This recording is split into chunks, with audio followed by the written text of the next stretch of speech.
Hey guys, my name is Tyler Williams, and today I'm going to be doing a speech on the role that organized sports play in society today. Now, the influence of organized sports on today's youth is absolutely undeniable. Organized sports can be linked to pretty much every aspect of a kid's life between the middle school and high school ages. That's 7th grade, 6th, 7th grade usually, until they graduate, or sometimes even after that, into their college years. Now, during this time period, it's one of the most important times during a teenage development when they're becoming their adult. I guess they're essentially molding themselves to be the adult they're going to be later. They're most easily influenced at this time period. This is when they're developing their mindset. This is that they're going to carry on into their adulthood. It's when they're developing their habits, things like that. And there are several key reasons, from that, with that aspect in mind, why organized sports are so important. One of these reasons is that organized sports promotes self-awareness, and this comes from the fact that if a kid is on a football team or baseball team, even soccer team, tennis team, pretty much any organized sport team, there's usually going to be one or two people at least, if not more people on the team that are better than them at what they do. If you're a pitcher, there's going to be another pitcher that throws a harder fastball or a better curveball. Or if you're a quarterback, there's going to be another quarterback that's more accurate. Or there's going to be, some things that are going to have to challenge you, that you're going to have to work for to get better at. And this is how it promotes self-awareness. Essentially, you're aware that you yourself aren't as good as you should be, or as good as you need to be, rather. And so, with that in mind, you're going to work to get better. And that leads me to my next point, which is the fact that organized sports promote responsibility, or they create responsibility. And this comes from the fact that the team aspect of it, it's almost essentially the same as a job later in life, in your adulthood, rather. It's pretty much like you're exposed to the job aspect of life early, as as a teenager. And this is critical because if you can't hold your own weight on the football team, especially the football team, or soccer team, baseball team, things that aren't really individually focused. If you can't hold your own weight for that team, you're the weakest link. And as the old saying goes, the chain is only as strong as its weakest link. And so if you can't hold your own weight and do your thing that you need to be doing, then the rest of the team is going to be drugged down because of it.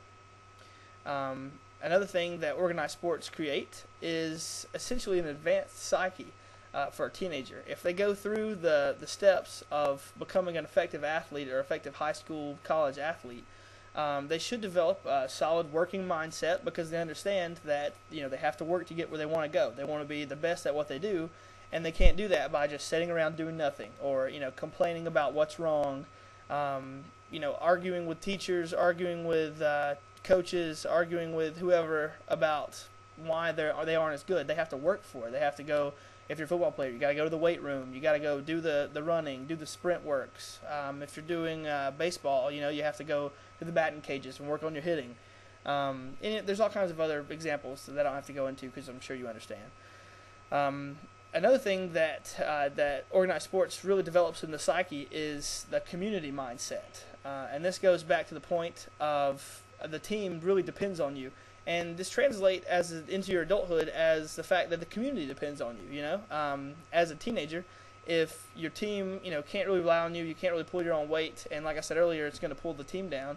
Well, in the same sense, as an adult, the community is going to be depending on you to keep your house up, to keep your yard clean, to not be really loud at night if you're in a close-knit community. Just little subtle things.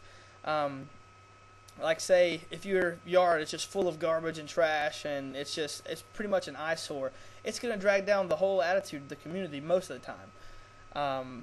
And also organized sports, they develop, like I said earlier, essentially a self-drive or self-motivation aspect. And this is absolutely critical, in my opinion, as an adult. When you become an adult and you become especially a working, a contributing adult in society, this mindset of self-motivation is absolutely critical in bettering your life for the future. And what I mean by that is, for example, if you're at the bottom of the totem pole at your workplace, I'll use a lab, for example, because I know there are a ton of chemistry and biology majors here. If you're just the lowly lab tech, you're cleaning all the glass and cleaning the metal and pretty much just doing nothing but cleaning the lab up, not doing any real work, and you're making, the $7.52 an hour or whatever minimum wage is now, If you have this self-motivation drive, you're not going to be content with staying there at the bottom of the totem pole. You know, you're going to want to work your way up to the top. Maybe get to know the lab tech, lab manual a little better. You're going to do a little outside research on chemistry, just things like that, little things to get yourself ahead in life. And all that develops from being in an organized sport as a kid, or it can develop rather. Now, with this, there are also many negatives to the organized sports in today's society, and these stem mostly from the fact that coaches, communities, or high school communities rather, like teachers, they don't really understand how influential it is on the actual student or on the kid. And what I mean by that is, if you have, say, a running back that's just all-star running back, really fast, really strong from middle school, essentially naturally gifted with these skills. When he gets to high school, if everyone is just like, oh man, this running back is great, we're going to go straight to the playoffs no matter what, it's in the bag. And he gets this mindset of, well, hey, I don't even have to work for it because I'm already here, I'm already the best, let's do this, we're going to win. When it comes time for the season, he's most likely going to be a little bit less or a little bit further behind, a little bit less effective than he thinks he is. And then if he keeps that mindset through his college years and then he ends up becoming an adult with that same kind of thinking as, okay, I'm the best, I don't need to work for anything, he's never going to go further in life. And most likely he's not going to be that strong of a contributor to society, which is extremely important as an adult, obviously. Also, along those same lines, if a coach or a parent, usually parents at the smaller age, like middle school age, are the ones that coach those teams, and then in high school, if the football coach or the baseball coach, whatever the high school coach team or whatever team the high school coach actually coaches, if the coach or the parents, if they say that everyone, pretty much treat everyone the same, it also has a negative effect on your psyche as an adult, because if everyone's treated the same, there's no motivation. It doesn't develop into that self-motivation aspect I just touched on earlier, because if someone does work harder, they get recognized just as much as the person who doesn't do anything. And the other end of that spectrum is the guy that doesn't do any work gets just as much exposure and just as much praise as the guy that does all the work. And so later, when you get to high school, when you get to college, it's just I'm just going to relax. I don't really have to work hard for anything because I'm going to be essentially pushed through the system anyways. And then as an adult, it's absolutely critical for people not to have this mindset, because things aren't going to just be given to them. If you have a family, if your family depends on you for money, for food, essentially if you're providing for your family, then you're going to need to have this mindset of, I'm going to have to go out and work and, get money for my family.